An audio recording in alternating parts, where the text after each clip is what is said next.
Hey everyone, welcome to my channel direct. तो इस video में हम कोडसेफ स्टार्टर 142 टिप्स 2 का 5 प्रॉब्लम सॉल्व करेंगे, which is A B C D and E. ठीक है, हम ये पांचों सॉल्व करेंगे।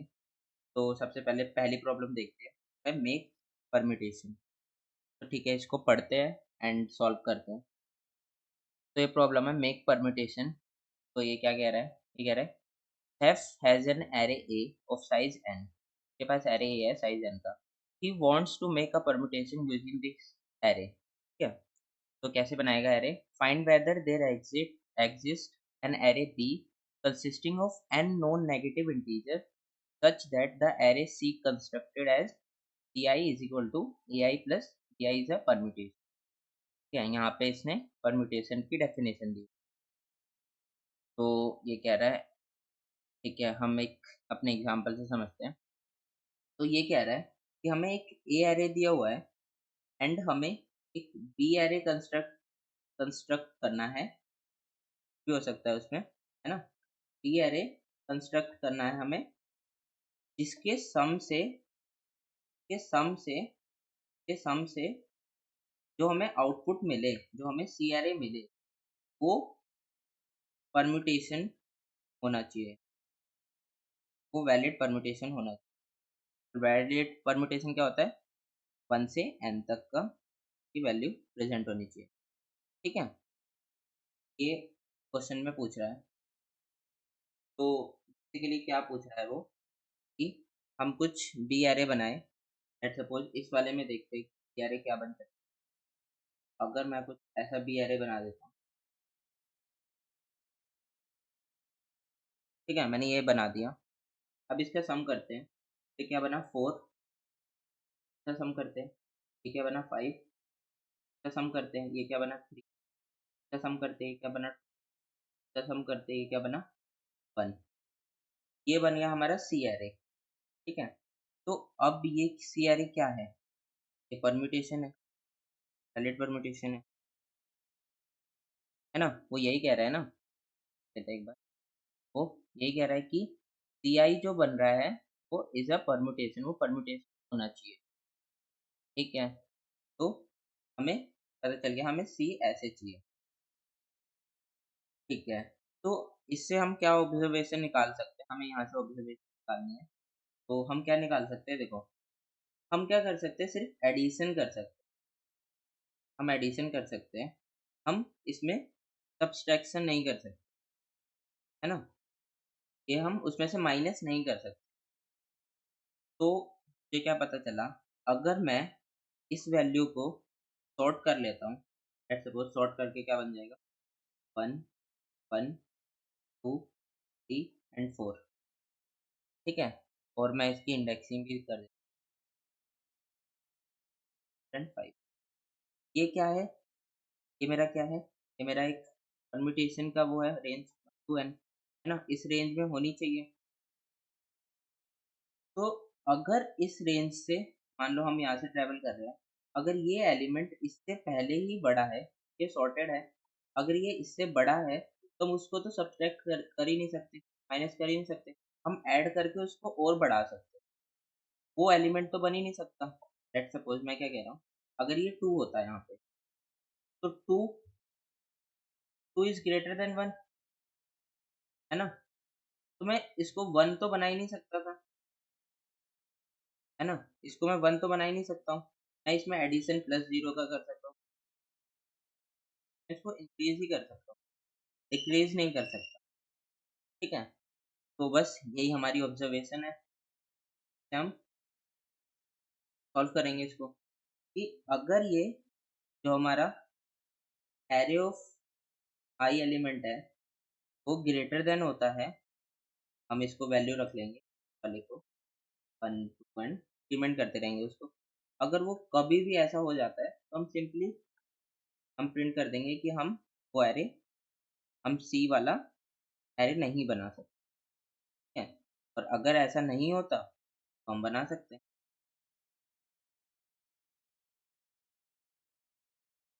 तो ये इसकी सिंपल सी अप्रोच है एंड इससे ये सॉल्व हो जाएगा। तो अब इसका कोड करते हैं एंड देखते हैं कोड में, तो आपको और बेटर से समझ में आएगा। फिर इसका एक ड्राई रन और कर लेंगे। तो अब हम इसका कोड लिखते हैं। तो यहाँ पे मैंने क्या किया, एक टेस्ट की लिया हुआ है TNT, एंड जब तक टेस्ट केसेस है तब तक मैं अपने फंक्शन को कॉल कर रहा हूँ। तो मैं यहाँ पे फंक्शन लिख void solve। तो उसके अंदर मुझे क्या चाहिए, मुझे इनपुट में क्या मिल रहा है, n मिल रहा है एंड एरे ऑफ एलिमेंट्स मिल रहा है। तो int n in of n, ठीक है।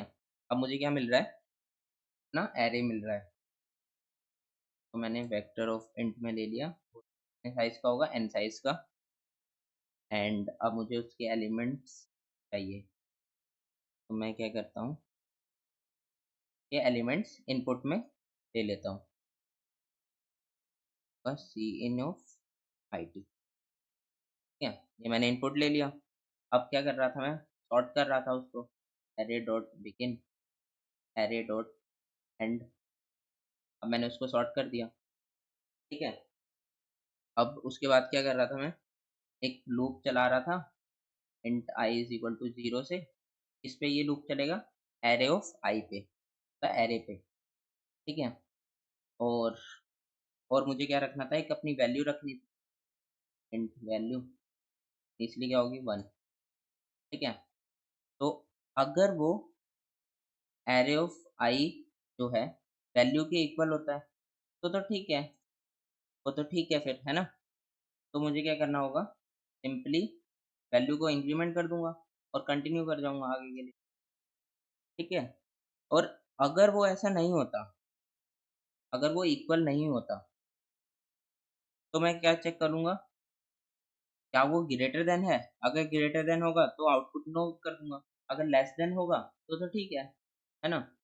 तो array of I greater than value, अगर ग्रेटर देन वैल्यू है मैं क्या प्रिंट करूंगा, कि मैं वो एरे नहीं बना सकता, ठीक है। एंड यहीं से मैं रिटर्न कर जाऊंगा। और और अगर ये ग्रेटर देन नहीं होता, मतलब क्या होगा, मैं अपने वैल्यू को इंक्रीमेंट कर दूंगा, ठीक है। और अगर ये पूरा लूप चल जाता है, उसको वो कहीं से रिटर्न नो नहीं करता, मतलब वो पूरा एरे बन सकता है। यहाँ से मैं बाहर आके उसको यस रिटर्न कर दूँ। ये हमारा हो गया कोड।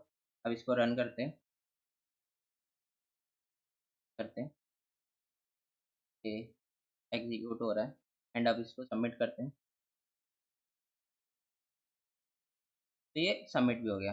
अब ठीक है, एक और ट्राई रन कर लेते हैं, एक टेस्ट केस। लेट्स सपोज हमारा टेस्ट केस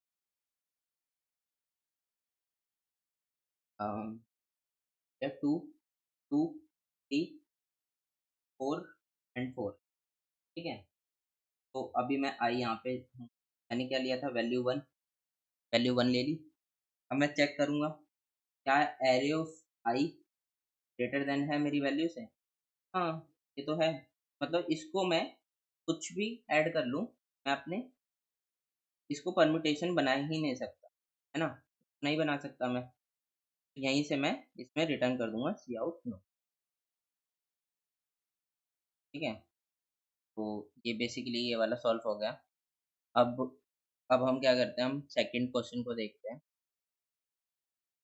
तो अब हम सेकंड क्वेश्चन कर रहे हैं, जिसका नाम है ट्रिक और ट्रीट, ठीक है। तो पढ़ते हैं इस क्वेश्चन को और समझते हैं कि क्वेश्चन क्या कह रहा है। तो ये क्वेश्चन है ट्रिक और ट्रीट। तो ये कह रहा है, Halloween is approaching and you plan to distribute sweets to the children visiting your house, ठीक है। You expect a total of m children, तो m चिल्ड्रन आएंगे, ठीक है। You have n boxes of candies and n boxes of chocolate. हमारे पास candies के n box है एंड चॉकलेट के n बॉक्स है। The ith candy box contain ai candies, के अंदर जो एक बॉक्स है, एक बॉक्स के अंदर ai कैंडीज अवेलेबल है, एंड चॉकलेट्स वाले बॉक्स के अंदर pi चॉकलेट्स अवेलेबल है, ठीक है।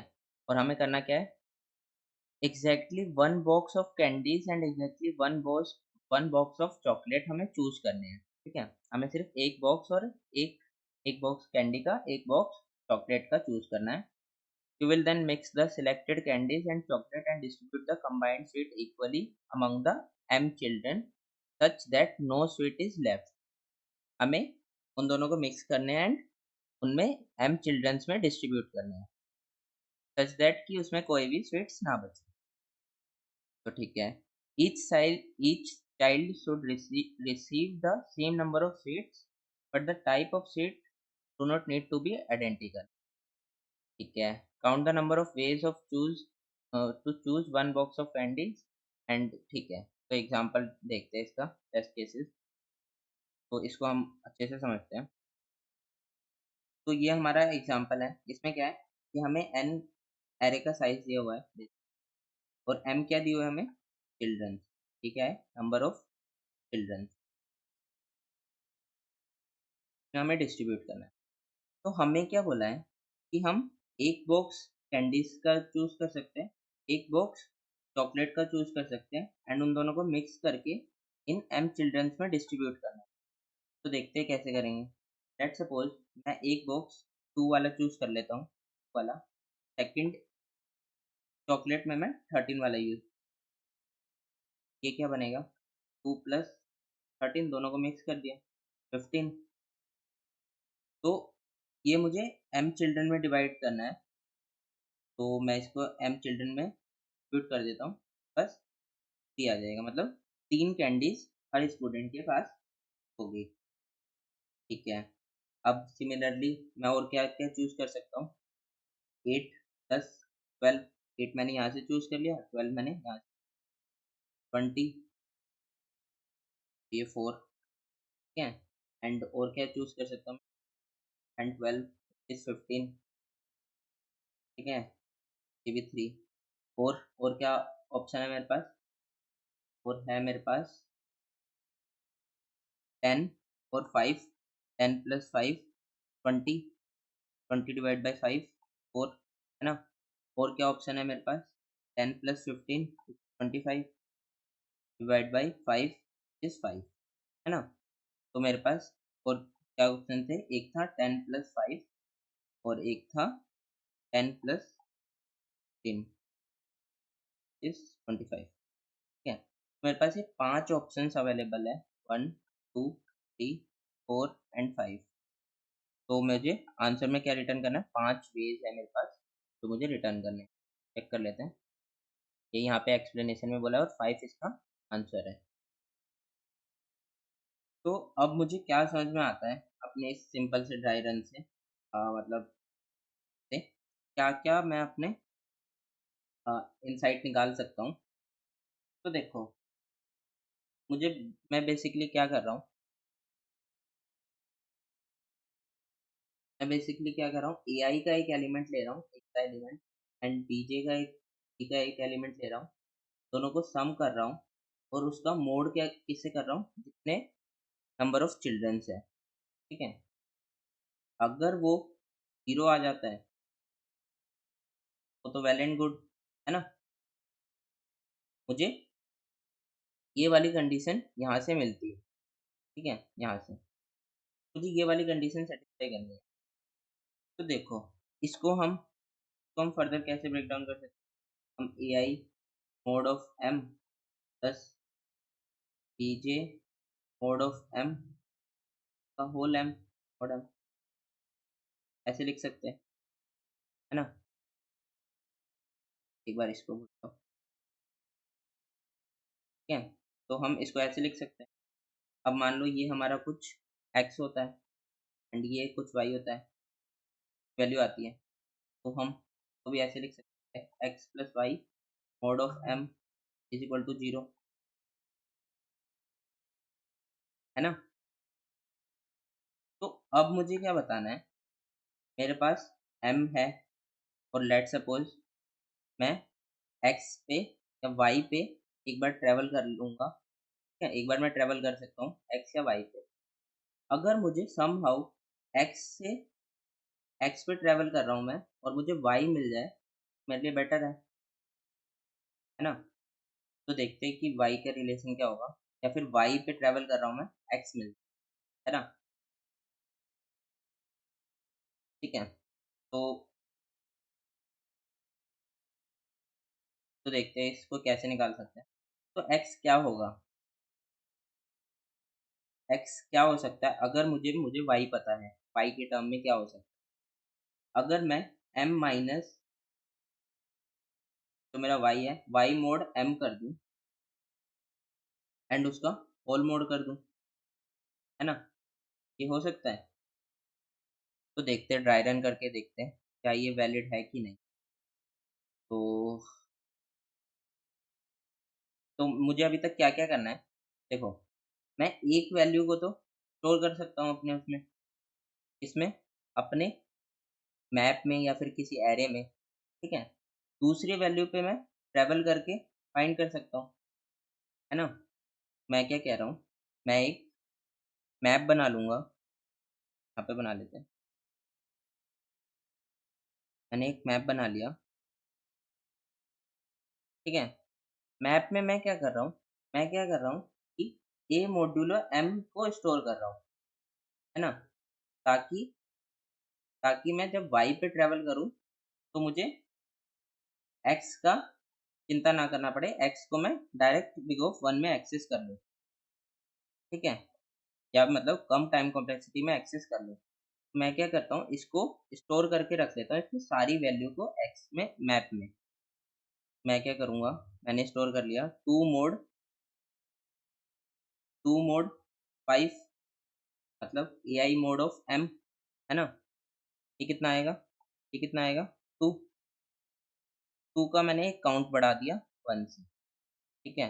अब मैंने आगे ट्रैवल किया इस पे 8 पे, 8 मोड 5, 8 मोड 5 विच इज 3, है ना। तो 3 का एक काउंट और बढ़ा दिया मैंने। अब आगे क्या है, आगे है 3, 3 मोड 5 कितना होगा, 3 होगा। तो मैंने 3 का एक और काउंट बढ़ा दिया। अब मैंने आगे ट्रैवल किया, 10, 10 मोड 5 इज 0, तो मैंने एक 0 का काउंट बढ़ा दिया, ठीक है। ये मैंने स्टोर कर लिया। अब मैं क्या कर रहा हूँ, अपने सेकंड चॉकलेट्स वाले उस पे ट्रैवल कर रहा हूँ, चॉकलेट वाले पे ट्रैवल करता हूँ। अब मैं क्या करूँगा कि इसको सिंपली ऐसे स्टोर करेंगे, पीजे मोड एम, है ना, इससे हमें वाई मिल जाएगा, तो वाई मिल जाएगा। अभी तक मैंने ये बना लिया। तो लेट सपोज अगर ये 5 मोड 5 0 होता है, 0 होता है, मतलब हम 12 लेते हैं, 12 वाला केस से अच्छा था। 12 मोड 5 कितना हुआ, 2, ठीक है। तो अभी तक मेरे पास 2 है, 2 चॉकलेट्स है ना, 2 चॉकलेट्स है, और मुझे कितने की रिक्वायरमेंट है, मुझे टोटल m चिल्ड्रंस है मेरे पास। और यहाँ से मुझे क्या पता चला कि मेरे पास टू चॉकलेट्स तो मैंने ले ली यहाँ से, ठीक है। इसको मोड करके अगर हम उसको मोड कर देंगे तब भी वो वैसे ही रहेगा, क्योंकि हमें टोटल इतने चिल्ड्रंस पे तो बांटनी है ना। अगर हम इसको इसमें से 5 और इसमें से 5 माइनस कर देते हैं, तो 5 का मल्टीपल इस 10 माइनस कर देते हैं, तो ये तो डिस्ट्रीब्यूट हो जाएगी। बाकी कितनी बचेगी, इसमें से बची 2, 2 चॉकलेट्स। अब हमें कितनी कैंडीज की नीड है, हमें m माइनस 2 की नीड है ना। हमें किसकी नीड है, m minus P J mode m की। कितने की हमें नीड है, यहाँ लिख देता हूँ, हमें नीड कितने की है, नीचे लिखते हैं। हमें नीड कितने की है, m minus P J mode m, हमें ये नीड है, ठीक है। क्यों, क्योंकि हमारे पास कुछ तो कुछ तो चॉकलेट्स है, मतलब 2 चॉकलेट्स तो है। हमें अगर 3 कैंडीज और मिल जाती है तो हम इवनली डिस्ट्रीब्यूट कर पाएंगे, उसको 5 मॉड्यूलो कर पाएंगे। तो हमें इतने की नीड है ना।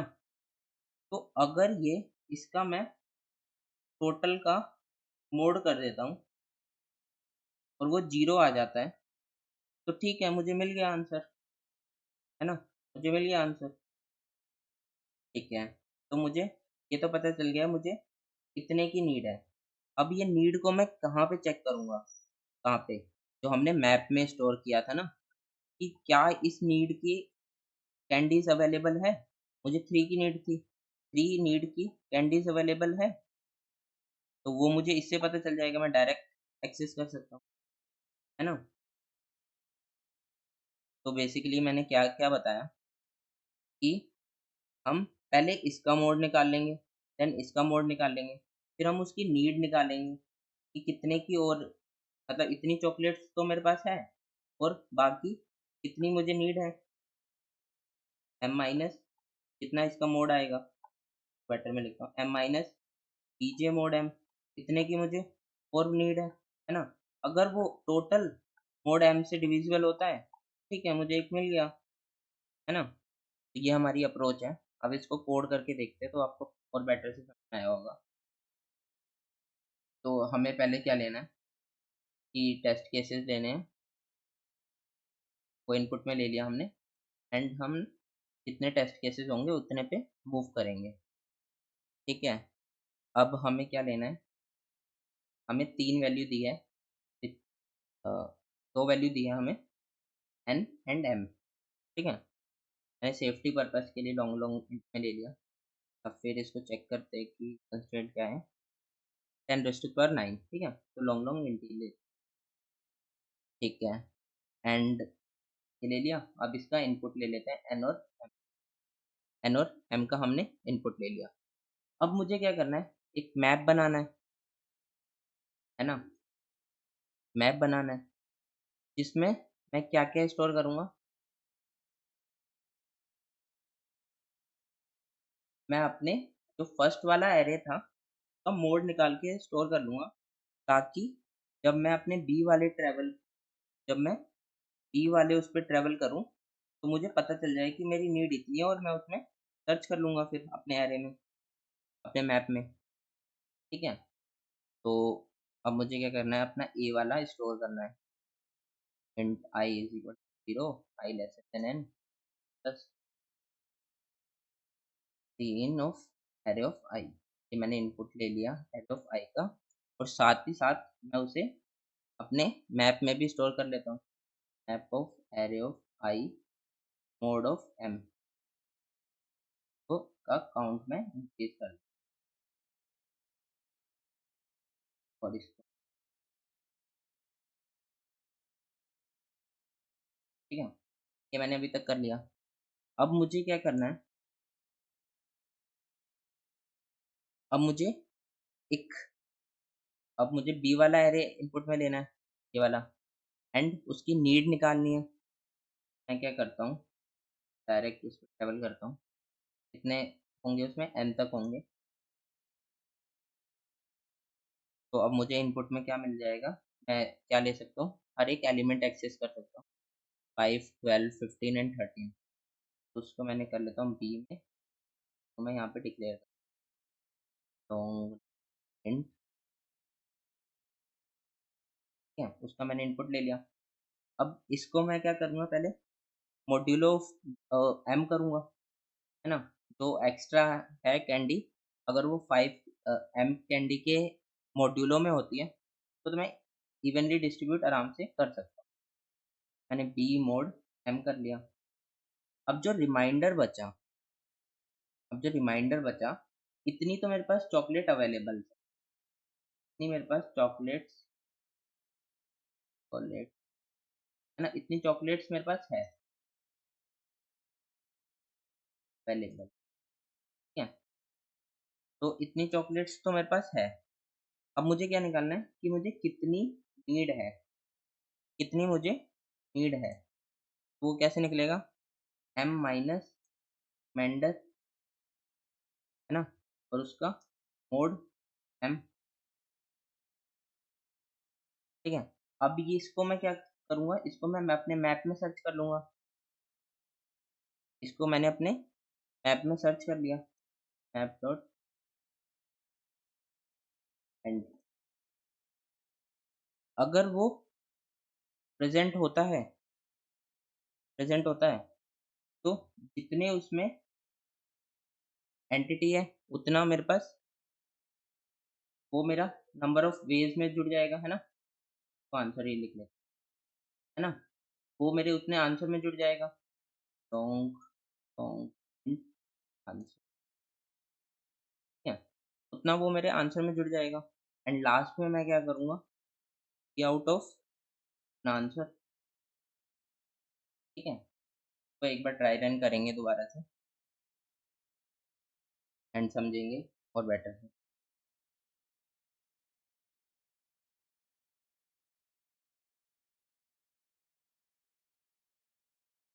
अच्छा, मैंने डिक्लेयर ही नहीं किया है अरे, सॉन्ग सॉन्ग हिंट,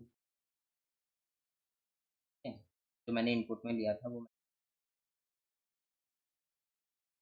अब ये एग्जीक्यूट हो रहा है एंड इसको सबमिट करते हैं, फिर ट्राई रन करते हैं दोबारा। तो ये एक्सेप्ट हो रहा है, ठीक है। तो अभी तक मैंने क्या किया था कि अपने मैप में स्टोर किया था उसकी वैल्यू मोड करके, है ना। अब मैं क्या कर रहा हूँ, अपने बी पे ट्रेवल कर रहा हूँ, इस वाले में। यहाँ पे मैं क्या कर रहा था, अपने बी का इनपुट ले रहा था एंड उस पर ट्रेवल कर रहा था और चेक कर रहा था। यही हम ड्राई रन में करते हैं। 5 जीरो, है ना, 5 इज 0। अब ये मेरा रिमाइंडर आया, अब मुझे नीड कितनी है, 5 - 0, 5 - 0 की मुझे नीड है, मतलब 5 की मुझे नीड है। अब इसका मैं मॉड्यूलो और कर देता हूँ, क्योंकि 5 चॉकलेट्स, जो 5 कैंडीज हैं वो मैं डिस्ट्रीब्यूट कर सकता हूँ।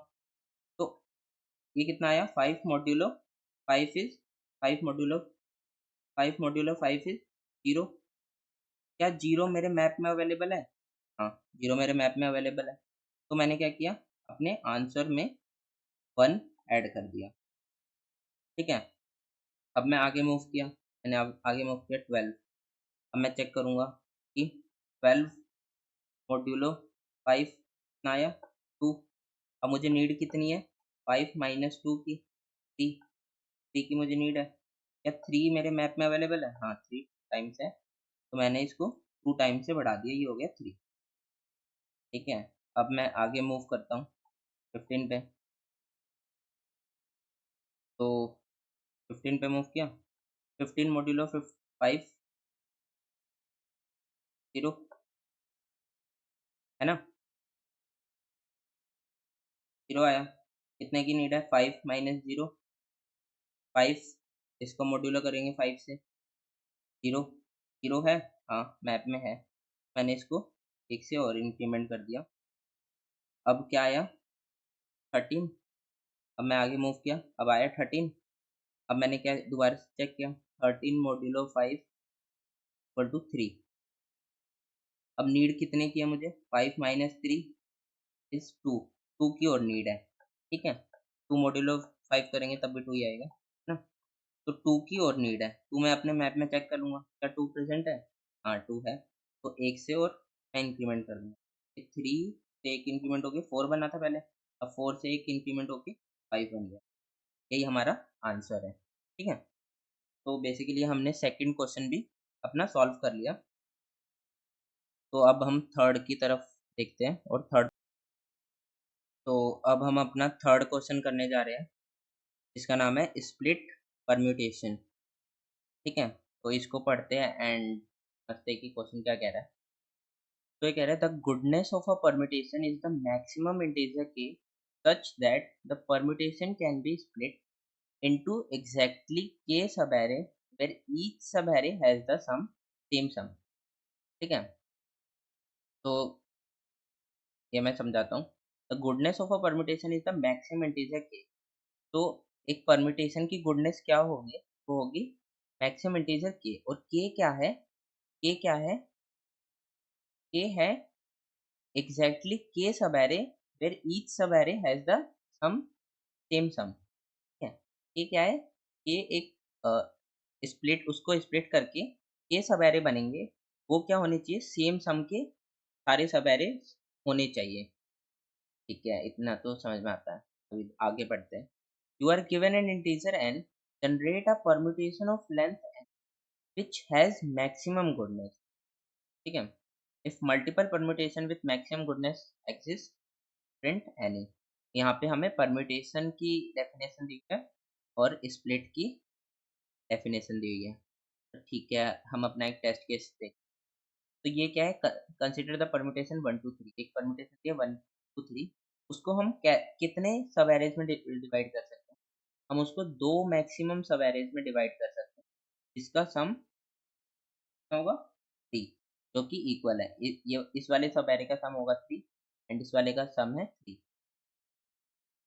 तो permutation of line can not be split into more than 2 सब एरे। हम दो से सब उसको दो से ज्यादा में नहीं बांट सकते। तो देखते हैं एंड समझते हैं। तो लेट सपोज हमारे पास कुछ एलिमेंट्स हैं। हाँ, लेट सपोज ये एलिमेंट्स हैं, ठीक है। तो इसको हम कितने पार्ट्स में बांट सकते हैं, वो हमारा गुडनेस है। मतलब लेट सपोज हमने इसको के पार्ट में बांटा, वो हमारा के सब एरे हमारे गुडनेस है, और हमें इस गुडनेस को मैक्सिमाइज, ठीक है। तो देखते हैं। तो लेट सपोज मैंने इसको इस इस एक सब एरे को ऐसे बांट दिया, इसको एक ऐसे बांट दिया, जिसका सम है अल्फा, का सम है अल्फा एंड इसका भी सम है अल्फा। मान लेते हैं सबका सेम होना चाहिए ना सम, एंड इसका भी सम है अल्फा एंड इसका भी सम है कुछ अल्फा। एंड लेट सपोज और भी होते,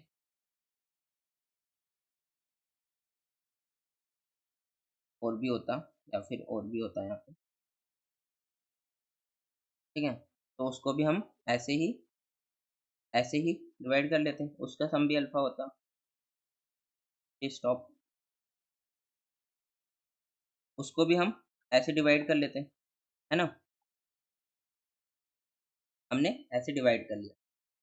तो अब एक क्वेश्चन आता है कि हमारे जो परम्यूटेशन है, लेट सपोज हमें ये परम्यूटेशन दी हुई है 1 2 3, इसका मैक्सिमम सम कितना होगा, टोटल सम कितना होगा? मान लो ये परम्यूटेशन है 1 2, इसका सम क्या होगा? 1 2 n, और इसका हम सम कैसे निकालते थे? n इंटू n प्लस 1/2 का सम ऐसे निकालते थे, ठीक है। तो मैंने अभी तक क्या बोला कि हमारे टोटल परम्यूटेशन का सम क्या होगा? n into n plus 1/2, total permutation sum इतना होगा, ठीक है। अब हम इसको अल्फा सम में बांट रहे हैं। अब ये कितने होंगे? लेट सपोज ये के सब एरेज है, के सब एरेज के इंटू अल्फा होंगे, और ये पूरे परम्यूटेशन का सम कितना होगा? इस पूरे परम्यूटेशन का सम कितना होगा?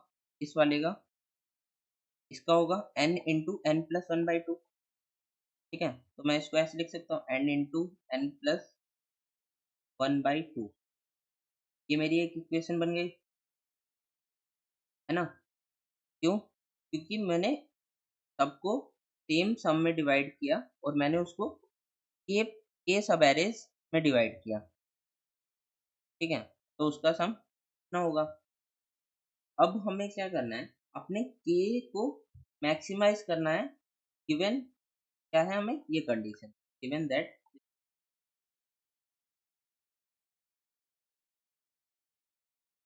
हमें के को मैक्सिमाइज करना है और हमारी ये कंडीशन है, ठीक है। तो अब देखते हैं। तो अब मैं आगे क्या कर सकता हूँ, ये क्या होगा, ये एक वैल्यू क्या होगी? एक तरह से कांस्टेंट वैल्यू होगी कुछ, है ना। इसको मैंने लिख लिया सी से। मैंने इसको फर्दर सॉल्व किया, k into alpha is equal to C, मेरी ये नई इक्वेशन बन गई। और सी क्या है? कांस्टेंट। ये तो हमेशा कांस्टेंट होगी ना। एन क्या होगा? 1 2 3 so on, है ना। ये तो कांस्टेंट होगी। तो अब मैं इसको फर्दर और कैसे लिख सकता हूँ? K is c by alpha, k is equal to c by alpha. तो जब अल्फा मेरा मिनिमम होगा, मतलब ये क्या है, सब एरे का सम, सब एरे का सम मिनिमम होगा, मिनिमम होगा, तो ये मेरा मैक्सिमम होगा। अगर इसका अल्फा का सम, इस सब एरे का सम मिनिमम होता है, तो मेरा के क्या होगा, मैक्सिमम होगा। क्यों? क्योंकि ये इनवर्सली प्रोपोर्शनल है ना। तो मेरा के मैक्सिमम होगा, और यही मुझे नीड है कि अपने के को मैक्सिमाइज करना है। ठीक है, तो मुझे अल्फा मिनिमम करना होगा। तो लेट सपोज अब मैं एक और टेस्ट, 1 2 3 मैंने ये लिया।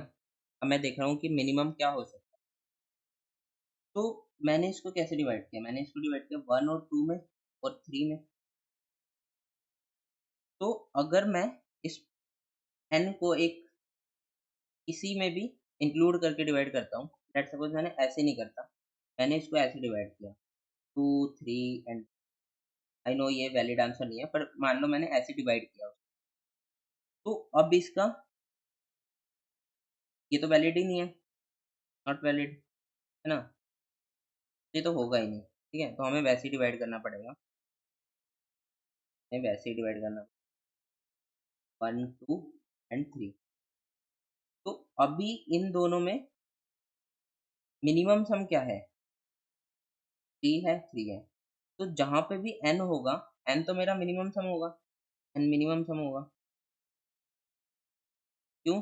क्योंकि ये किसी के साथ इंक्लूड होगा तो भी उससे ज्यादा होगा। मिनिमम तो इतना रहेगा सम। अगर मैं इसको इंडिविजुअल लेता हूँ तब भी ये मिनिमम रहेगा, अगर मैं इसको किसी के साथ कंबाइन करके लेता हूँ तब भी मिनिमम तो मेरा 3 ही रहेगा। ठीक है, तो मुझे पता चला कि n मेरा जो है तो मुझे क्या पता चली, मुझे मिनिमम वैल्यू निकालनी थी अपने अल्फा की। मुझे पता चली minimum value of alpha is, value of alpha is n। ठीक है, तो अल्फा की वैल्यू n हो सकती है। तो अब मेरी इक्वेशन क्या थी, ये वाली इक्वेशन थी, इसमें हम n पुट कर देते हैं। मैं यहाँ पे लिखता हूँ k into n is equal to n into n+1/2।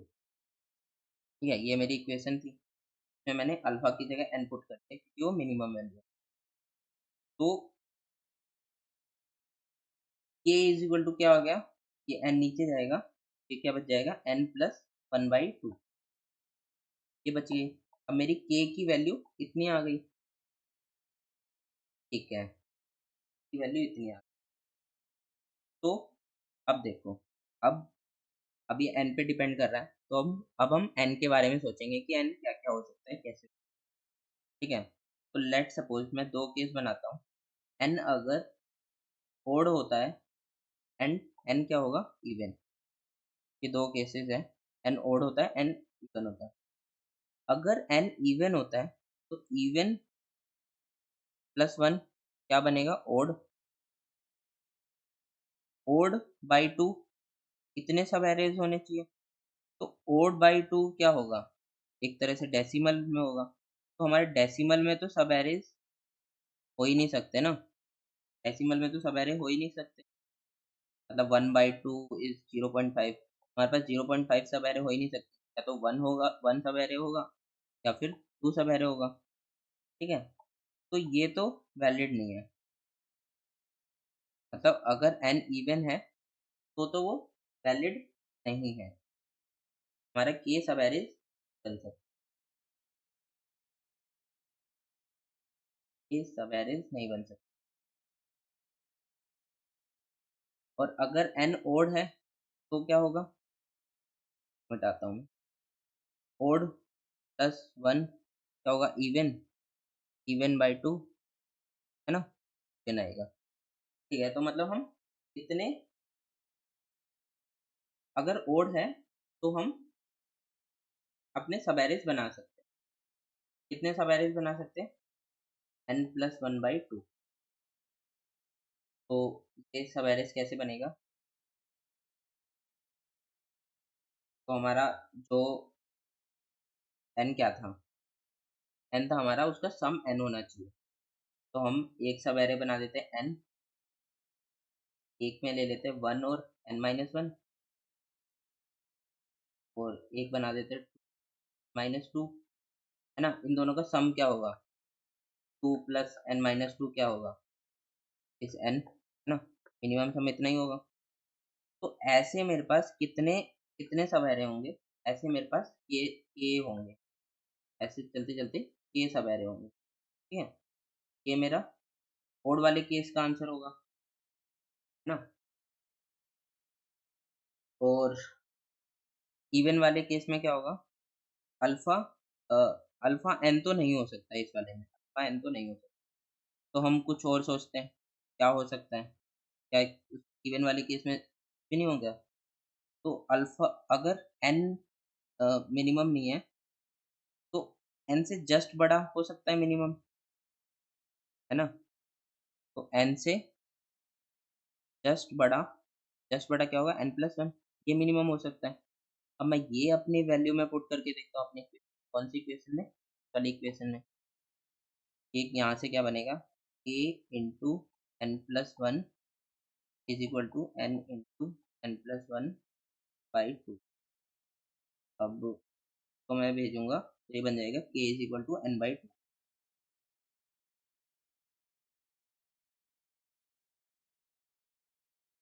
है ना।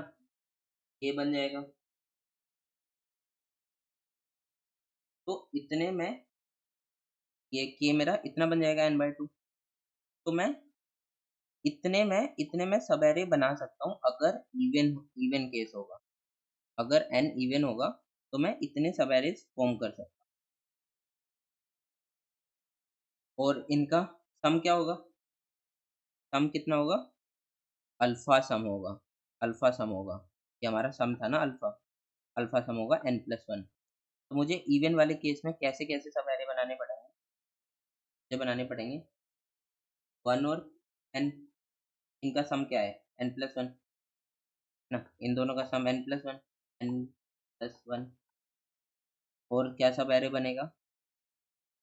To comma n minus one, है ना। Three comma n minus two, and so on till case n by k subarray. और के कितना है? N by two subarray. तो इन सब का सम कितना है? एन प्लस वन, का भी सम एन प्लस वन, का भी सम एन प्लस वन, ठीक है। तो अब ये हमारा हो गया। तो अब मुझे इससे क्या इंसाइट मिली कि अगर एन ओड होता है तो मैं इतने सब एरेज फॉर्म कर सकता हूँ, ठीक है। और वो क्या क्या सब एरे होंगे? ये वाले सब एरे होंगे सारे। और अगर एन इवन होता है तो मैं इतने सब एरे फॉर्म कर सकता हूँ, और वो क्या क्या सब एरेज होंगे? ये वाले सारे सब, है ना। तो अगर मैं एक एग्जांपल लेके पैटर्न करता हूँ, तो लेट सपोज एन मेरा सिक्स है, ठीक है। तो एन सिक्स है, ये क्या है? ये है इवन। तो इवन वाले केस में मेरे कितने सब एरेज होंगे? ये ये था मेरा, क्या दर्शा रहा था? कितने सब एरे होंगे? मेरे पास होंगे six plus one by two, n plus one by two ही थे ना ये। कितने सब एरे होंगे? मेरे पास होंगे seven by two, which is तीन सब एरेज मेरे पास होंगे, ठीक है। तो वो कौन कौन से होंगे, वो देख लेते हैं। ये ओड वाला केस था, सॉरी इवन वाला। एन प्लस, मेरे पास कितने होंगे? एन बाई टू होंगे, ठीक। दोबारा देखते हैं। तो एन कितना इवन, इवन वाले केस में मेरे पास सब एरे कितने थे? एन बाई टू, ये थे ना। इतने सब एरेज थे मेरे पास। तो अब ये कितना होगा? सिक्स बाई थ्री, ठीक है। थ्री सब एरेज होंगे मेरे। तो अब देखते हैं क्या क्या वो सब एरेज हैं।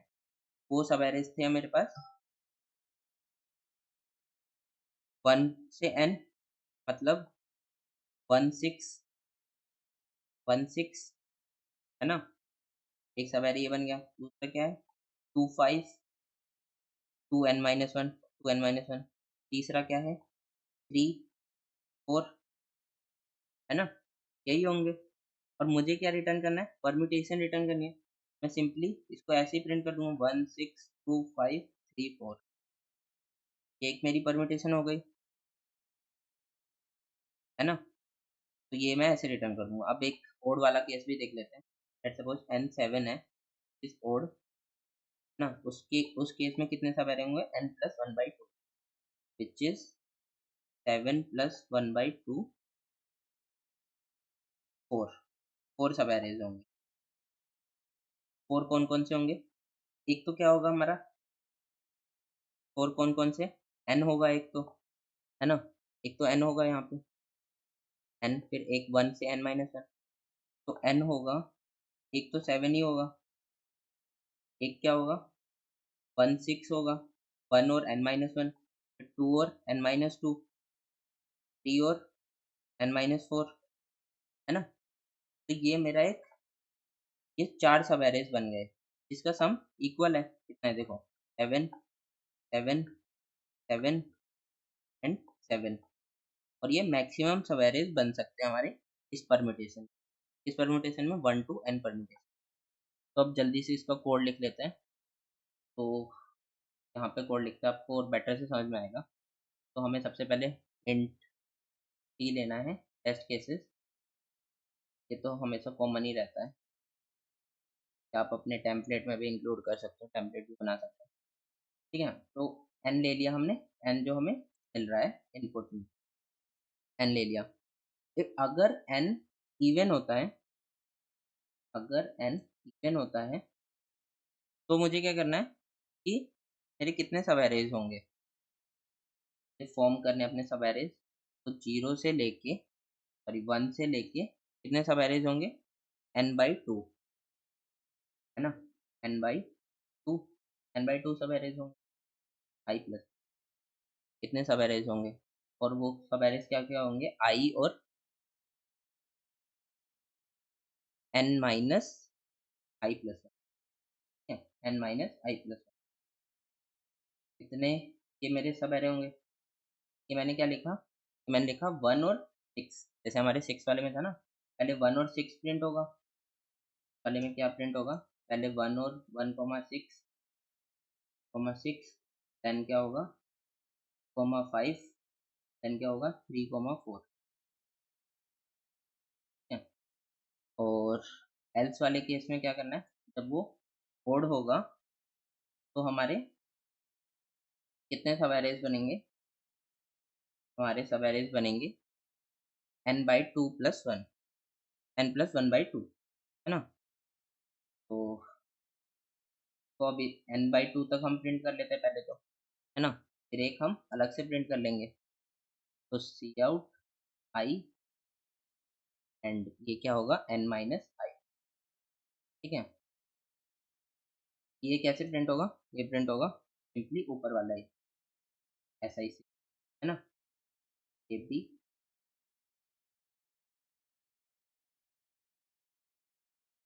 और लास्ट में हम क्या करेंगे, n को और प्रिंट कर देंगे, तो हमारा n+1/2 था ना, यहाँ पे क्या प्रिंट होगा, यहाँ पे होगा 7 वाले केस, है ना। और लास्ट में हम क्या करेंगे, हैंडल डाल देंगे, ताकि लास्ट वाले नेक्स्ट नेक्स्ट टेस्ट केस के लिए सही से प्रिंट करें। अब इसको रन करते हैं,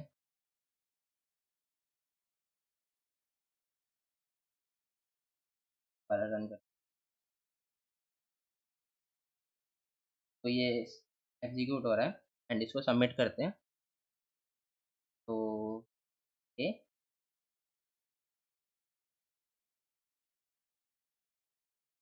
लेट्स सी, हाँ तो ये करेक्ट आंसर भी दे रहा है।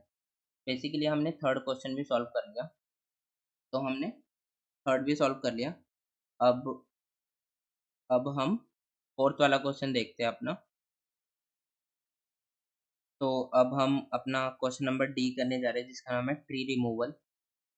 तो इसको पढ़ते हैं एंड समझते हैं कि क्वेश्चन क्या तो ये रिमूवल क्वेश्चन है एंड पढ़ते हैं इसको। You are given a tree consisting of n vertices where each vertex u is assigned a value au। ठीक है, तो एक ट्री दिया हुआ है जिसमें n vertices है और जो हर वर्टेक्स है उसमें एक ए यू कुछ वैल्यू दी हुई है। ठीक है, you start with a score 0 and perform the following operation as many time as you. हम ये ऑपरेशन अनलिमिटेड टाइम कर सकते हैं। हमें क्या ऑपरेशन करना है, ये 3 ऑपरेशन है। तो pick a vertex u whose current degree is odd. उसकी डिग्री ओड होनी चाहिए, मतलब 1 3 5 ऐसे उसकी डिग्री होनी चाहिए। ठीक है, add a u to your score. 0 score था, जो हमारा ए यू है उसमें ऐड हो जाएगा।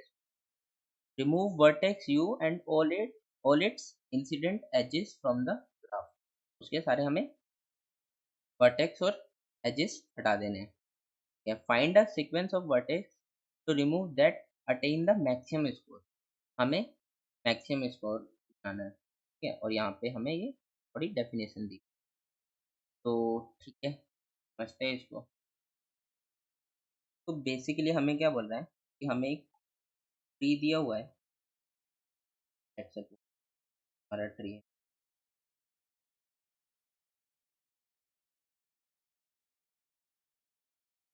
ठीक है, ये मेरा एक ट्री है। तो ये बोल रहा है कि हमें एक ट्री दिया हुआ है एंड उसकी करस्पॉन्ड कुछ वैल्यू दी हुई है। लेट्स सपोज 1 2 3 4 5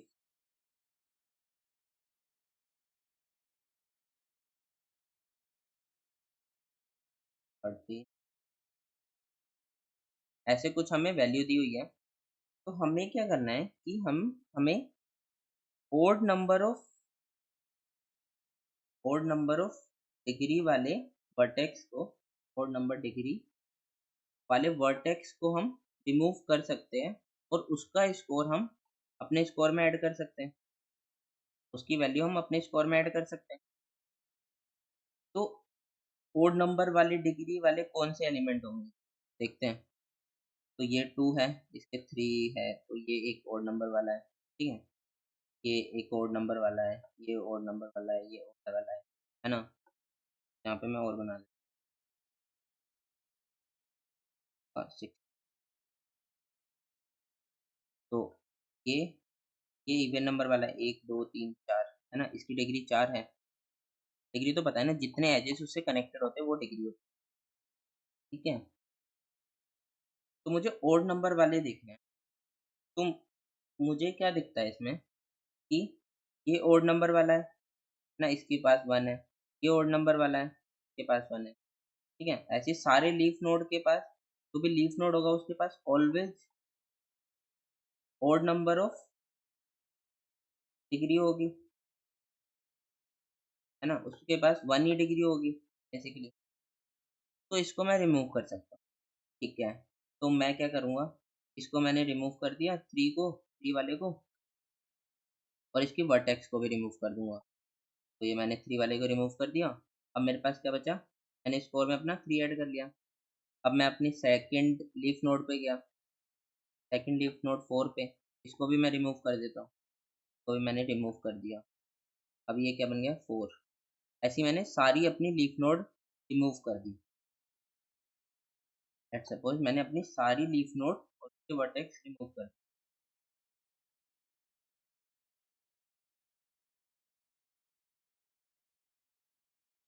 ठीक है, मैंने सारी कर दी और मान लो कुछ अल्फा आ गया स्कोर। तो अब मैं क्या देख सकता हूँ कि अब मैं किसको डिलीट कर सकता हूँ। अब देखो, ये भी एक लीफ नोड बन गया, ये भी एक लीफ नोड बन गया, ये भी एक लीफ नोड बन गया है ना, ये भी एक लीफ नोड बन गया। तो मैं इसको अगेन रिमूव कर सकता हूँ, अगेन रिमूव कर सकता हूँ। अब मैंने इसको रिमूव किया, मैंने इसको रिमूव किया, मैंने इसको रिमूव किया, तब अगेन मैंने लीफ नोड रिमूव कर दिया। अब अगेन लीफ नोड बच गई, है ना। अगेन मैं कर देता हूँ और इसका सम हम ऐड करते रहेंगे। मान लो कुछ बीटा आया। अब मैंने क्या किया, अगेन लीफ नोड रिमूव कर दी और ठीक है, उसका सम मान लो कुछ गामा। ठीक है, अब क्या बचा कि अगेन एक लीफ नोड बच गई, इसको भी मैंने रिमूव कर दिया। ठीक है, तो कुछ एक्स मान लो उसका सम था वो मैंने रिमूव कर दिया। अब देखो, अब मेरे पास क्या बच गया, अब मेरे पास बच गया एक एक नोड बच गई। इसको तो मैं कभी डिलीट ही नहीं कर सकता, क्यों? क्योंकि इसकी डिग्री क्या है, 0। और वो क्या बोला है उसने कि हम 1 3 5 7 वाले को ही डिलीट कर सकते हैं। ठीक है, तो लेट सपोज अब मैं आपसे पूछता हूँ कि मुझे ट्री बनाना है और मुझे, ये हमारा ट्री है, और मुझे मैक्सिमम सम चाहिए, और मेरे पास एक नोड ऑलवेज बचेगा। तो वो नोड का टॉप वाला एलिमेंट क्या होगा, उसका स्कोर क्या होगा, मिनिमम होगा ना। अगर उसका स्कोर मिनिमम है तभी मेरा वो स्कोर मैक्सिमम हो सकता है, स्कोर मैक्सिमम। क्यों? क्योंकि मैं सबको डिलीट कर रहा हूँ except this one, root node. Root node को छोड़ के मैं सबको डिलीट कर दे रहा हूँ, है ना। तो ये वाला क्या होना चाहिए, मिनिमम होना चाहिए, और ये सब मैक्सिमम होना चाहिए। यहाँ पे मिनिमम एलिमेंट। तो ठीक है, तो अब मुझे क्या करना है, जो मेरा गिवन ट्री है, गिवन मुझे एक क्या क्या गिवन है, मुझे एक 4 का वेक्टर दिया हुआ है, 4 का वेक्टर दिया हुआ है ना। इसमें से मुझे मिनिमम एलिमेंट निकालना है, इसमें से मुझे मिनिमम एलिमेंट निकालना है। मैं इसमें से मिनिमम एलिमेंट निकालूंगा, और मिनिमम इस मिनिमम एलिमेंट को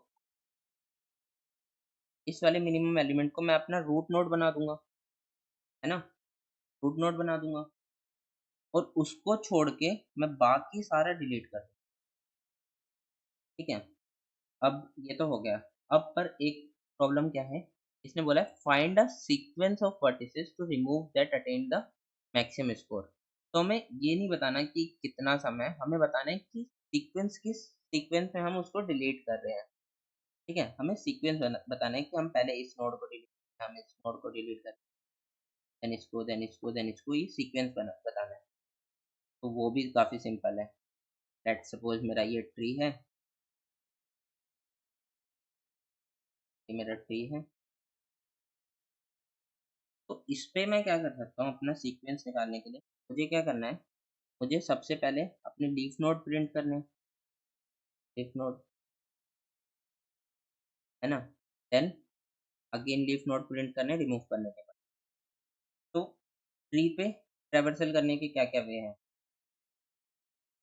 हम प्री ऑर्डर कर सकते हैं, हम इन ऑर्डर कर सकते हैं, हम पोस्ट ऑर्डर कर सकते हैं, हम सिंपल डीएफएस ट्रेवर्सल कर सकते हैं या बीएफएस कर सकते हैं। ठीक है, और भी बहुत सारे। ठीक है, तो ये हम कर सकते हैं, इसमें से हम कुछ भी अप्लाई कर सकते हैं। तो हम देखते हैं कि क्या सूटेबल रहेगा। तो अगर मैं पोस्ट ऑर्डर करता हूँ, क्या वो वैलिड होगा? पोस्ट ऑर्डर में क्या होता है कि हम राइट मोस्ट में जाते हैं, है ना, और लीफ नोड उसके नोड वैल्यू पे, देन लेफ्ट पे। ऐसे ही होता है ना, राइट इन ऑर्डर में कैसे होता है,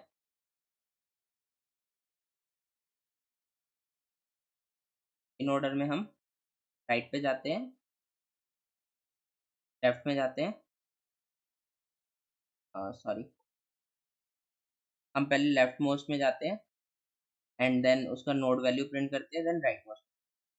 ऐसे हम पोस्ट ऑर्डर में क्या करेंगे, हम बिल्कुल के लेफ्ट मोस्ट में चले जाएंगे, या फिर हम उसके राइट मोस्ट में हम कुछ भी कर सकते हैं ना। हमें एक सीक्वेंस बताना है, हमें ये जरूरी नहीं है कि यहीं से तो हम यहाँ से भी जा सकते हैं, हम यहाँ से भी जा सकते हैं, है ना, बट उसके लीफ पे ही जाना है हमें। हमें क्या जाना है, पहले राइट, राइट, राइट, है ना, राइट पे, फिर वापस, फिर लेफ्ट पे, देन नोड वैल्यू। तो हमारा क्या हुआ, right, left, then node value. और ये क्या होता है पोस्ट ऑर्डर। ठीक है, तो हम पोस्ट ऑर्डर भी लगा सकते हैं, हम डीएफएस भी लगा सकते हैं, हम कुछ भी लगा सकते हैं इसको ट्रैवल करने के लिए।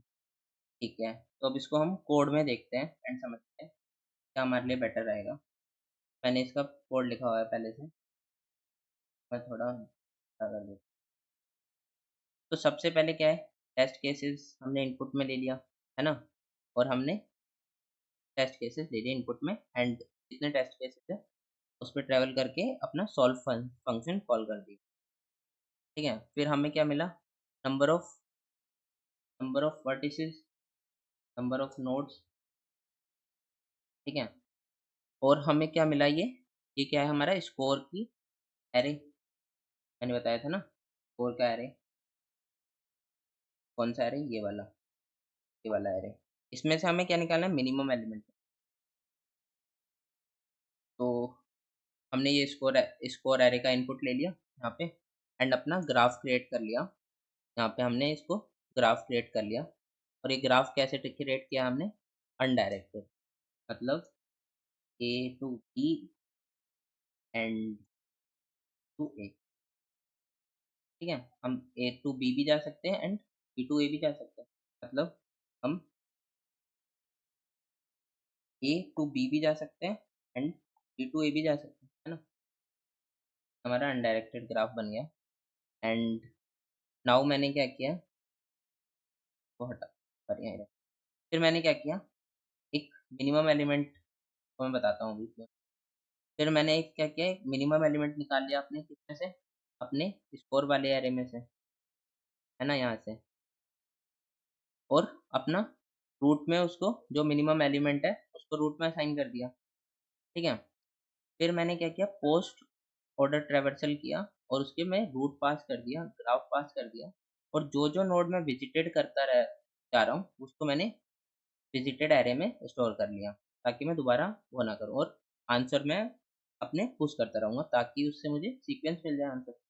तो पोस्ट ऑर्डर देख लेते हैं, पोस्ट ऑर्डर चलता है। ठीक है, मैं जिस नोड पे गया उसको विजिट कर दिया। ठीक है, फिर मैं उसके चाइल्ड पे गया एंड जो मैंने चाइल्ड विजिट नहीं किया है उस पे मैंने पोस्ट ऑर्डर मार दिया, है ना? उसके मतलब डेप्थ में चला गया मैं, है ना, डेप्थ में चला गया, और मैंने उसमें आंसर पुश बैक कर दिया node plus value. Node plus value plus one क्यों किया, क्योंकि one based indexing, one based. ठीक है, अब उसमें सारा आंसर पुश हो जाएगा। इसमें क्या है, नोड वैल्यू भी पुश हो जाएगी जो उसकी रूट वैल्यू थी। मैंने रूट वैल्यू को यहाँ पे पॉप कर दिया एंड उसका साइज को प्रिंट करके उसके सारे एलिमेंट प्रिंट। ठीक है, तो मुझे क्या क्या करना था आउटपुट में print, first print an integer k noting the number of vertices you will remove. मुझे क्या करना था, पहले तो साइज में कितने नोड है वो रिटर्न करना है, और उसके फिर जो सीक्वेंस है उसको रिटर्न। ठीक है, तो अब मैं रन करता हूँ।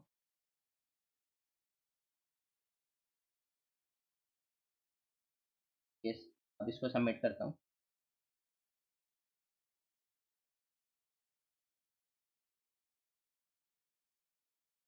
तो ये सबमिट भी हो रहा है। ठीक है, आप इसको यहाँ पे पोस्ट ऑर्डर की जगह यहाँ पे TFS भी लिख सकते हो, यहाँ पे TFS भी लिख सकते हैं फंक्शन कॉल करके, TFS से भी हम कर सकते हैं। ठीक है, तो आई होप आपको ये फोर्थ क्वेश्चन था ये समझ में आया हो, काफ़ी इजी था ये, है ना? ज़्यादा कुछ कंसेप्ट था नहीं इसमें। तो आई होप आपको ये पसंद आया हो, समझ में आया हो। अब हम अपना नेक्स्ट क्वेश्चन देखते हैं, ई वाला। तो अब हम अपना नेक्स्ट क्वेश्चन करने जा रहे हैं, इसका नाम है ब्रेक द स्ट्रिंग। ये ई क्वेश्चन है, ठीक है? तो अब इसको पढ़ते हैं एंड समझते हैं कि क्वेश्चन क्या कह रहा है, और फिर समझेंगे कि इसको सॉल्व कैसे करें। तो ये क्वेश्चन है ब्रेक द स्ट्रिंग। ये कह रहा है, you are given a string s consisting of lowercase English letter. Count the number of way to break the string S into three string P, Q, R such that concatenating P, Q, R in order to produce S. Okay, and concatenating P, R in order to produce P plus R is equal to Q. Note that P, Q, R may be empty string. Okay, और हमें output में क्या बताना है, for each test cases output on a new line, number of way to break the string such that the given are met. हमें number of ways बतानी है कि हम इस स्ट्रिंग को इस में ब्रेक कर पाए। तो देखते हैं, इसको समझते हैं कैसे क्या है। तो हमें क्या क्या दिया हुआ है, हमें दिया हुआ है P plus Q plus R equal to S होनी चाहिए। P प्लस R क्या होना चाहिए, Q। ये हमें दिया हुआ है, ये हमें गिवन कंडीशन है। और हमें नंबर ऑफ वेज बताने की कितने उस वेज में हम इसको इस वे में स्प्लिट कर सकते हैं अपनी ऐसी स्ट्रिंग। ठीक है, तो इसको फर्दर सॉल्व करते हैं। तो इसको मैं कैसे लिख सकता हूँ, इस साइज में लिख सकता हूँ, size of P, size of Q, size of R equal to S ना, तब उसका साइज ऑफ S इक्वल होगा इसके ना। Ready, size of P plus size of R हमारी Q वाली स्ट्रिंग के इक्वल होगा, है ना। तो ये मैंने क्या किया, P का साइज प्लस Q का साइज प्लस R का साइज हमारी S के साइज के इक्वल होगा। मान लो कोई ऐसी स्ट्रिंग है ABCD, और उसको मैं स्प्लिट कर रहा हूँ PQR में। मैं उसको कैसे करूँगा, ABC एंड D। ये क्या हो गया P, ये क्या हो गया Q, ये क्या हो गया R। इसकी लेंथ, इसकी लेंथ 1, इसकी लेंथ 2, इसकी लेंथ 1।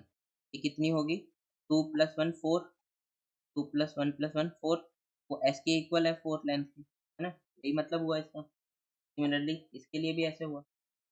ठीक है, तो अब मैं इस इक्वेशन को इसमें पुट कर देता हूँ, कर सकता हूँ ना सिंप्लीफाइड करने के लिए। तो अब क्या हो गया, P प्लस आर को मैंने इसमें पुट कर दिया, तो क्या बन गया, प्लस आर क्यू के इक्वल है। P प्लस आर को मैं लिख देता हूँ, size of Q, size of Q is equal to size of S। ठीक है, तो इसको मैं कैसे लिख सकता हूँ, size of Q, 2 into size of Q equal to S। तो मेरी ये इक्वेशन बन गई। ठीक है, ये वाली इक्वेशन बन गई मेरी। ठीक है, ये वाली अभी तक इक्वेशन बन गई। तो मुझे क्या पता चल गया इससे कि मान लो कोई मेरी स्ट्रिंग S है, का ये साइज है, तो उसको मुझे अ,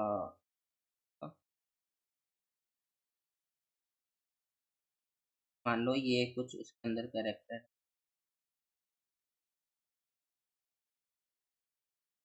ठीक है, ये उसके अंदर ये स्ट्रिंग S स्ट्रिंग है, उसके अंदर ये कैरेक्टर है ना, कुछ भी हो सकते हैं यहाँ पे कैरेक्टर। अब मुझे क्या करना है, उसको 5 5 के टर्म में डिवाइड करना है। तो लेट्स सपोज ये, मतलब अगर इसका साइज 10 है, इसका साइज 10 है, इसको मैं कितने में डिवाइड कर सकता हूँ, 2 स्ट्रिंग को S बाई 2 में, है ना। 2 कितना होगा, 5, ये 5 है। अब ये स्ट्रिंग मेरी दोनों सेम होनी चाहिए, ये स्ट्रिंग सेम होनी चाहिए। एक तो मैं ऐसे डिवाइड कर सकता हूँ, तो ज़रूरी नहीं है ना कि मैं हमेशा ऐसे कर सकता। ठीक है, मैं कैसे कर सकता हूँ, मान लो पहले वाले को मैंने इतना डिवाइड किया एंड वाली स्ट्रिंग को इतना, जो बाकी के 4 एलिमेंट्स हैं, 4 एलिमेंट्स ये, मतलब कि पहली वाली स्ट्रिंग क्या होगी, ये वाला और ये वाला, ये वाला, ये और ये। और दूसरी वाली स्ट्रिंग क्या होगी, ये वाला और ये वाला, है ना। मुझे इसको इससे मैच करना पड़ेगा एंड इसको इससे मैच करना पड़ेगा, है ना। तो और मुझे क्या बताने हैं, total of number of veg बताने हैं। एंड देन मैं क्या कर सकता हूँ, दूसरा वेज क्या है मेरा पास, मैं ये 2 एलिमेंट ले लूँ, ये 2 एलिमेंट ले लूँ, बाकी के 3, ये वाले 3, है ना, ये सेम होनी चाहिए। इसमें क्या क्या होगा, वाला सेम होगा, ये दोनों सेम होंगे और ये दोनों सेम होंगे, है ना। ऐसे ऐसे मैं स्प्लिट कर सकता हूँ। तो मुझे इसके टोटल नंबर ऑफ वेज बताने। तो किसी स्ट्रिंग को स्प्लिट करके उसके नंबर ऑफ वेज बताने हैं, तो उसके लिए कौन कौन से एल्गोरिथम। तो बेसिकली हमारे पास एक होती है स्ट्रिंग हैशिंग,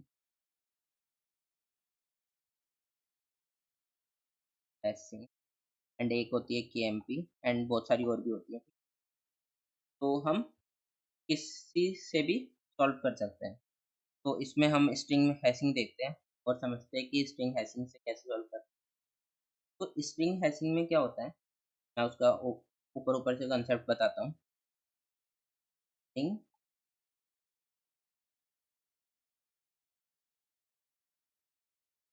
तो इसमें क्या होता है कि हमारे पास एक स्ट्रिंग है ए,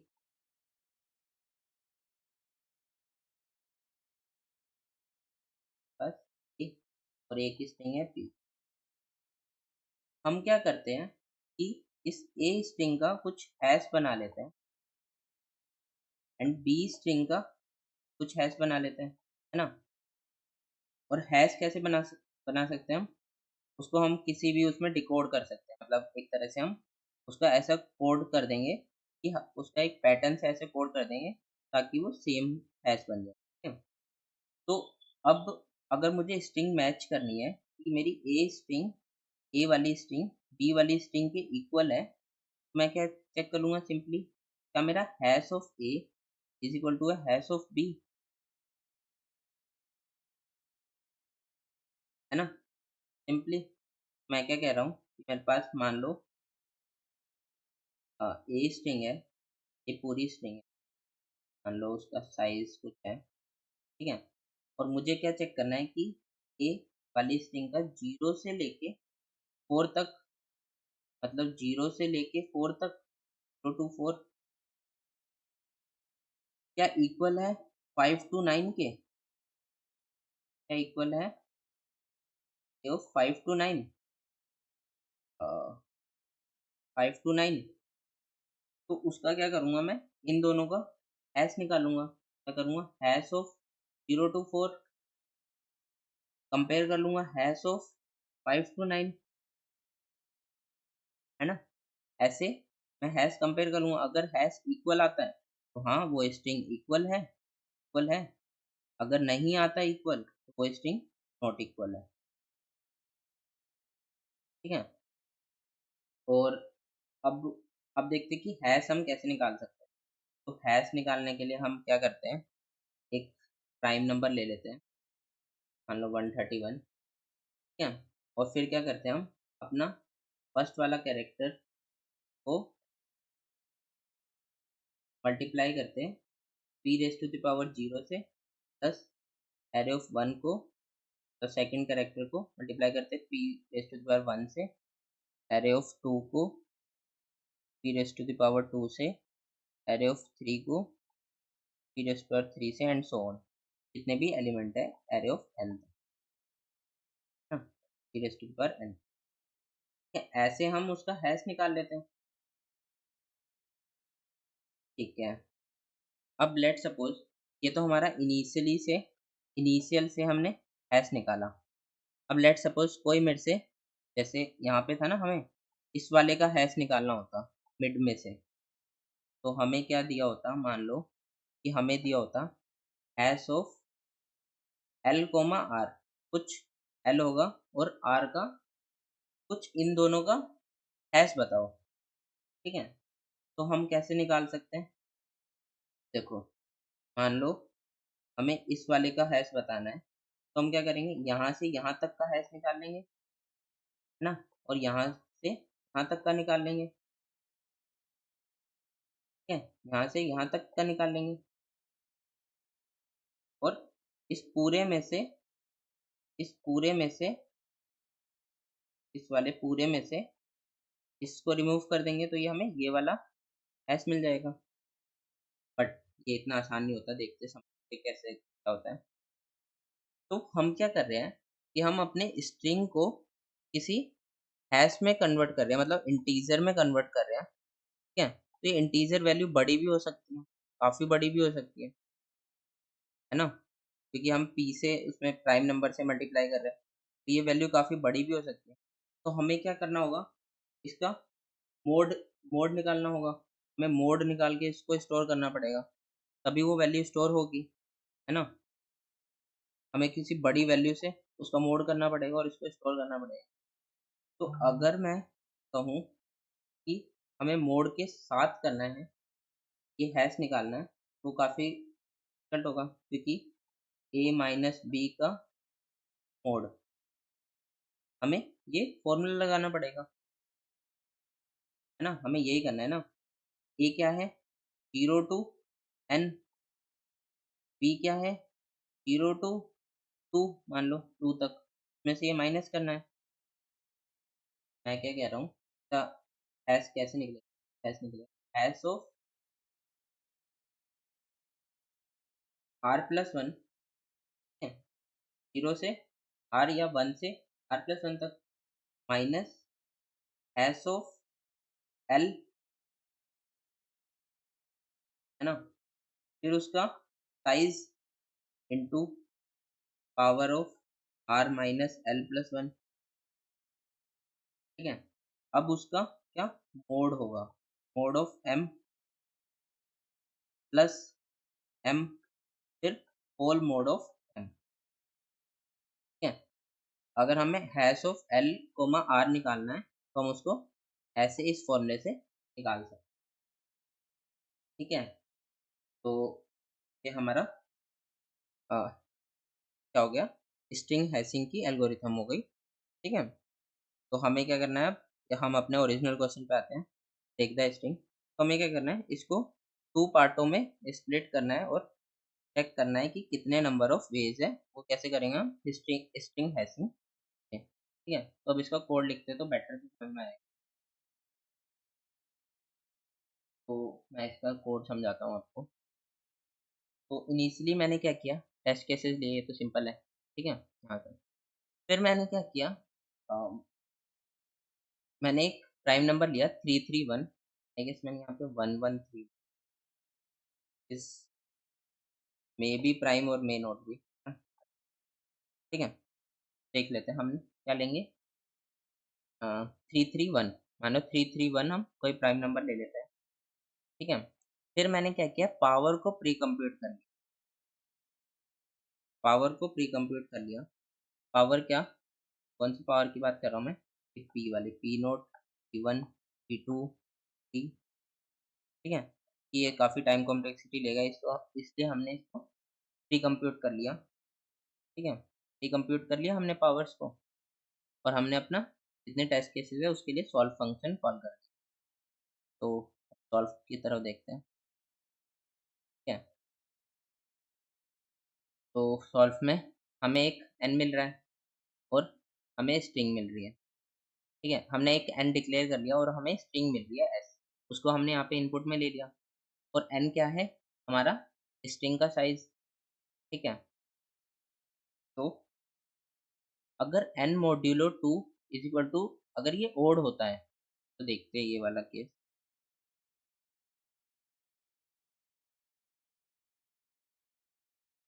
तो अगर मेरा मेरा क्या बन गया था, यहाँ पे q क्या था, q था s/2, ठीक है?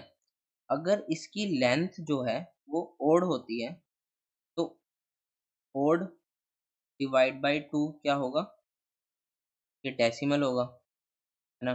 डेसिमल होगा। तो q तो डेसिमल में हो ही नहीं सकता ना, क्योंकि स्ट्रिंग ऐसे थोड़ी ना होगी, 1 इसका हो गया एंड 0.5 इसका हो गया, है ना? ऐसे नहीं हो सकता ना। तो इसलिए हमने उस केस में अपना सिंपली आंसर जीरो रिटर्न कर दिया एंड हम रिटर्न कर रहे हैं, ठीक है? फिर हमने क्या किया, प्राइम नंबर लिया, ठीक है? और अपना हैश बना लिया, ठीक है? यहाँ पे हमने अपना हैशिंग क्रिएट कर ली, ठीक है? अब हमें क्या करना है, हमें स्प्लिट करना है उसको, अ, अपने सब एरेज को। तो ये समझाता हूँ मैं। तो हमें स्प्लिट कैसे करना है, यहाँ पे देखते हैं। तो हमारे पास लेट सपोज 10 साइज की हमारे पास स्ट्रिंग है, 4 6 8 एंड 10, ठीक है? तो हम कैसे स्प्लिट कर रहे हैं, हमें 4 वैल्यू लेनी है ना? 4 लेनी है हमें, L1 R1 L2 R2 L3 R3 L4 R4। ये 8 हो गई। मैं बताता हूँ कैसे 8 है। देखो यहाँ पे हम क्या कर रहे थे कि हम मैं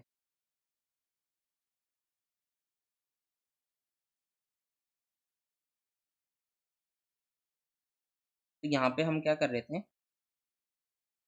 कि यहाँ पे हम एक इसको स्प्लिट कर रहे थे, एक इसको स्प्लिट कर रहे थे, एक को स्प्लिट कर रहे थे, एक को ऐसे स्प्लिट कर रहे थे ना, ऐसे स्प्लिट कर रहे थे। तो मुझे क्या क्या वैल्यू चाहिए होगी, L1 R1 L2 R2 L3 R3 L4 और R4, ये सारी वैल्यू चाहिए होगी। एंड इसको मैं अपने हैश वाले में पास कर सकता हूँ, हैश ऑफ L1 R1 है ना, उसकी वैल्यू निकाल सकता हूँ। ठीक है, ऐसे ही similar for L2 R2 L3 R3 L4 R4। तो मैंने क्या किया कि मैंने यहाँ पे L1 0 से I एंड ऐसे ही R1 L2 R2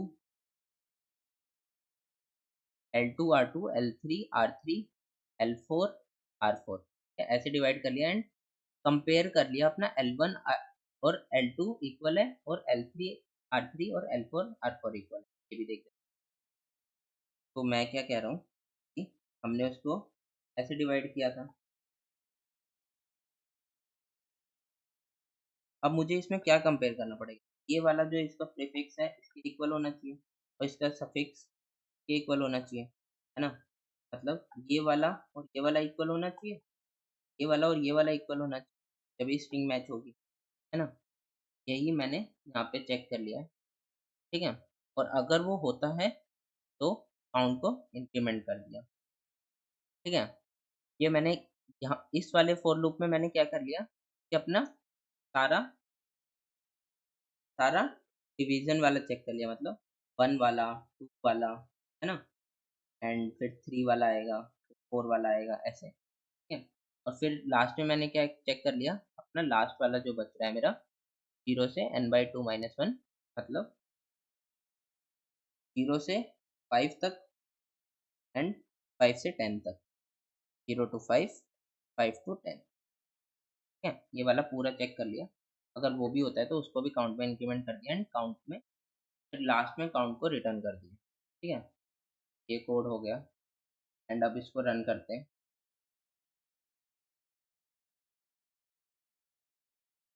अ, ये एग्जीक्यूट हो रहा है और इसमें एक चीज़ मिस हो गई कि मैंने अपना हैश वाला एल और आर वाला यहाँ पे फंक्शन डिक्लेयर कर दिया, जो मैंने आपको बताया था। ठीक है, अपना हैश वाला यहाँ पे डिक्लेयर कर लिया, जो मैंने बताया था आपको, कहाँ पे, वाला वाला हैश ऑफ एल आर। ठीक है, ये मैंने एक अलग से बना लिया और उसको कॉल कर रहा हूँ। अब इसको रन करते आगे, होपफुल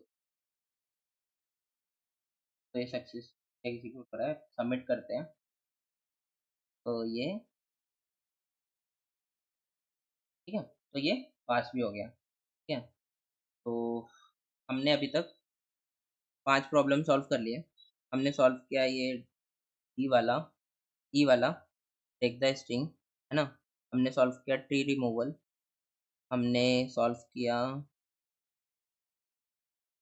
स्प्लिट परम्यूटेशन एंड उससे पहले हमने सॉल्व किया था ट्रिक्स और ट्रीट एंड उससे पहले हमने सॉल्व किया था make permutation.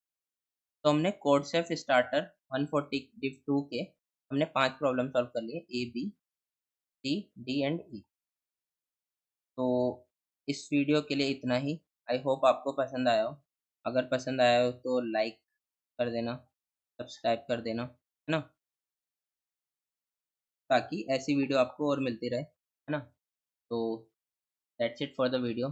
Thanks for watching. Thanks, bye.